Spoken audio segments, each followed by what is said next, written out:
நீங்க பேசலாம். நீங்க தாராளமா என்ன வேணாலும் பேசலாம். ஏன்னா நீங்க தாவேக்காரங்க. ஆனா உங்கள மாரியே அமைச்சர்கள் பேசுறதுதான் அநாகரிகமா இருக்கு.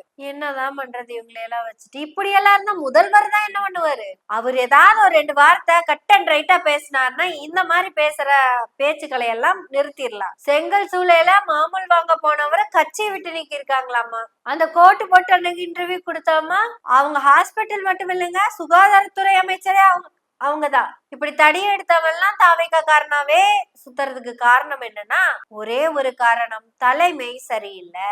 தலைமையே தனக்கான தொண்டர் படையவே இப்பதான் வலை வீசி தேடிக்கிட்டு இருக்குது. அந்த வலையில நேத்து 3 மீன் தான் அந்த அதிமுக எம்எல்ஏக்கள். கொஞ்சம் கூட சென்ஸே இல்லாம எங்க நிக்கிறோம், எதுக்காக அதை பண்றோம் அப்படின்னு எல்லாம் எந்த இதுவும் யோசிக்காம, அது தலைமை செயலகமா இல்ல தாவேக்கா செயலகமாங்கிறதையும் மறந்து, அவ்வளவுதான் மறந்துட்டாங்க. என்ன பண்ண முடியும்?